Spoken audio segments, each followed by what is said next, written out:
bedre, for det bliver snart bedre.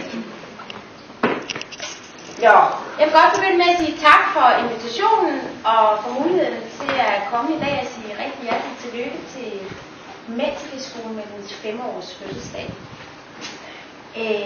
Jeg tror, at mange af os undervejs har tvivlet lidt på, om vi overhovedet vil komme til at opleve den her dag.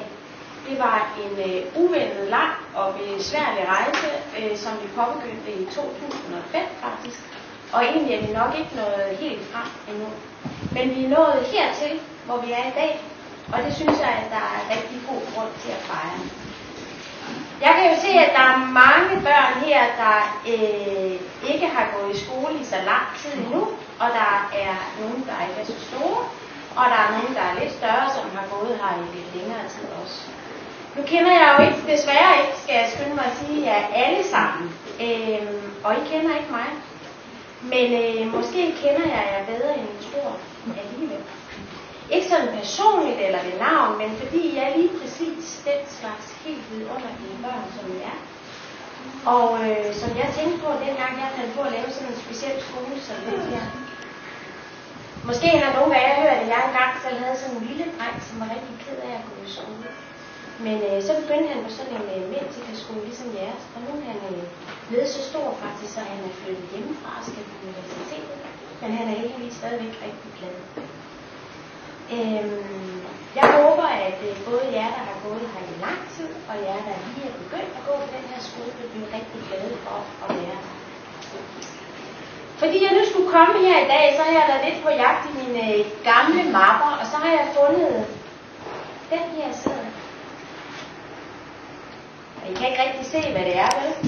Men det her, det er sådan set begyndelsen til Mentikerskolen. En brainstorm kalder man det. Og alle de her ord til sammen, det er jo dem, som lavede den første skole. De fleste ved godt, at alle de her ord og alle de her skoler, de faktisk også satte sådan en lille storm i gang i Danmark. Forstået på den måde, at den her skole, den har jo været ved at blive blæst omkring flere gange i løbet af de år, som den har været her. Undskyld, du har slet ikke højere. Ja, det kan du tro. Jeg er engang blevet belært af en meget dygtig lærer fra en af de andre skoler oppe i Hadsten om, at når man taler om børn på skolerne, så hedder det faktisk elever. Fordi man har sådan et professionelt forhold til dem, og ikke børn. Og jeg har altid kommet til at kalde alle eleverne på alle skolerne for børn. Og det handler sådan set nok mest om, at den tilgang, som jeg har til skolerne, det var egentlig ikke lærergerningen i sig selv, men det var mere det her med at være så glad at have så stor kærlighed til børn, at jeg synes, at det var nødvendigt at gøre noget for dem. Og jeg tror, at netop det med at have kærlighed til både sine egne og andres børn, ikke kun er mit motiv for at være her og være der, hvor jeg har været igennem de sidste 10-12 år, men jeg tror også, at det er jeres forældres og bestyrelsesmedlemmernes, og ikke mindst alle de tidligere forældre og lærere og bestyrelsesmedlemmers motiv for at investere både tid og penge i en skole som den her. Helt sikkert er det i hvert fald, at uden så engagerede forældre med så stor viljestyrke og kærlighed til deres børn, og en så stor tro på det pædagogiske idégrundlag bag den her skole, så var der aldrig gået. I øjeblikket så kører der en reklame, det er godt nok for en fart i fjernsynet, og der er en mand, som siger, at man skal bare finde ud af, hvad det er, der har værdi i livet, og så skal man planlægge efter det. Og det lyder bare rigtig nemt, ikke? Da jeg blev færdig som lærer i 2001, der satte jeg mig jo for at finde ud af, hvad det så er, der har værdi for de højt begavede børn i forhold til deres skolegang og deres personlige udvikling. Men jeg kan betro jer, at det er altså ikke helt så nemt, som de får det til at lyde i reklamen. Så det tog nogle år, og jeg er rigtig glad for, at jeg mødte nogle mennesker undervejs, som også synes, at det var vigtigt at finde ud af, hvad sådan nogle børn som jeg ville synes, at det kunne være sjovt at lære i skolen. Og så kunne vi tale sammen om det også. Så ligesom I forhåbentlig har fået og får nogle rigtig gode venner, mens I går i skole her, så har jeg også været heldig at få nogle rigtig gode venner. Og det var for eksempel Charlotte, som nu er en af mine allerbedste venner, som foreslog, at børnene på mænd, de skulle have latin.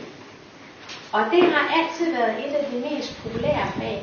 Og jeg har hørt lidt om, at I også stadigvæk er glade for at have det her, og der også er nogen, der glæder sig til at få det her.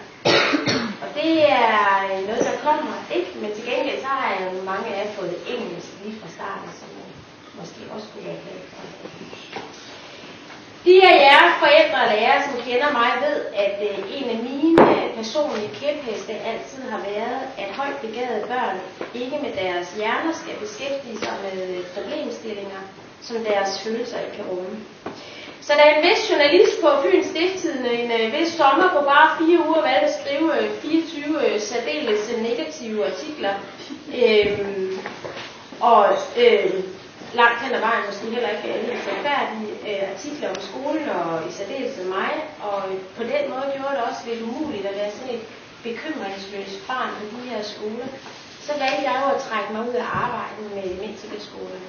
Det betyder nu ikke, at jeg stopper med at arbejde for højt begavede børn, og for det, som jeg tror på, at de har brug for.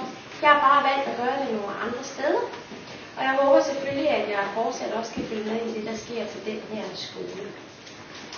Men til sådan en 5-års fødselsdag her, der synes jeg, det er vigtigt at mindes alle de gode ting, fordi vi skal jo fejre dagen. Også selvom det har været lidt svært nogle gange at nå hertil, hvor vi er i dag. Og det håber jeg selvfølgelig, at I alle sammen vil være i stand til, uanset hvornår i løbet af de 5 år, I nu er stødt til, eller stoppet igen, eller hvor længe man nu har været her. Jeg kan for eksempel huske, at hele min sommerferie inden skoleåbningen gik med både kontorarbejde og maling og indretning af skolen, sammen med nogle fantastiske børn og voksne. Og der er heldigvis nogle af dem, der stadigvæk er her i dag, vil jeg sige. Vi havde det rigtig sjovt og var alle meget, meget spændte. Jeg var endda så spændt, at jeg ikke rigtig kan huske meget fra den allerførste skoledag.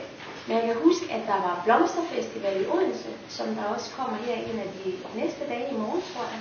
Og der var en rigtig sød forælder om aftenen, som tog mig i hånden og viste mig den her by Odense, som jeg nu også bor i. Jeg kan huske, at jeg hele det første leveår af skolens arbejde som frivillig her på skolen hver onsdag og torsdag, for både at tale med børn og forældre og lærere for at undervise. Jeg er faktisk et fascinabelt, tror jeg er kommet til at undervise lidt tysk også her i dag. Og dengang, der havde jeg sådan en lille værelse op på 3. sal, hvor jeg boede jo helt i Birkerød. Der var lidt langt at køre frem og tilbage. Og så kan jeg huske, at jeg en dag sov for længe. Og så stod alle børnene nede på gaden og råbte, Pernille, børnene var låst, de kunne ikke komme ind. Og så er der også et par andre ting, som jeg tror måske, man ikke skal sige i det her forum, hvor der er for mange børn, men jeg tror, Henning kan huske nogle af dem. Nå, men sådan er der heldigvis gode ting, og noget af det var også, at selvom jeg jo kom til at sådan lige bruge 30.000 kroner af min egen penge lidt forkert, så fik jeg også en rigtig god oplevelse, fordi jeg var jo nede hos ham her, Carsten Bill, som ejer den her bygning, som skolen ligger i. Og han synes jo, at de her børn, der var på den her skole, de skulle have sådan en god skole, så han faktisk foræret os 300.000 kroner i husleje, dengang vi startede. Så det var også en af de helt gode oplevelser, kan man sige.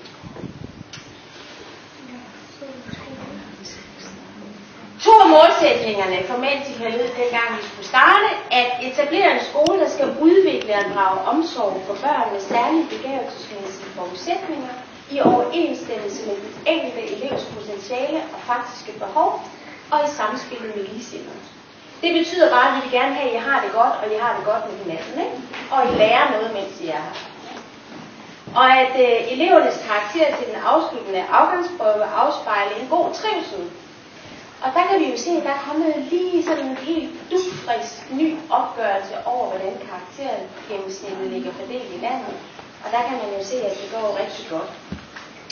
Men det er svært at måle følsomhed, smerte og glæde.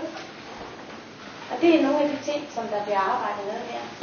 Og derfor så vil jeg gerne sige, at det største tillykke i dag måske skal gå til lærerne, som har arbejdet på den her skole, og som er dem, der har gjort det muligt for de børn, som er her, at få den hverdag, som de har, med hjælp og støtte selvfølgelig fra forældrene.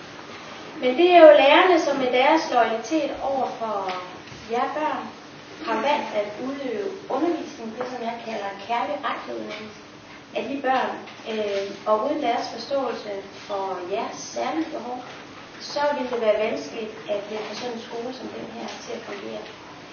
Så tillykke til lærerne, tillykke til skolen, tillykke til forældre og bestyrelse, og et stort tillykke til børnene med Mexikas 5-års fødselsdag. Og tak fordi jeg måtte komme. Jeg håber, I får mange gode år fremover. Og rigtig god dag.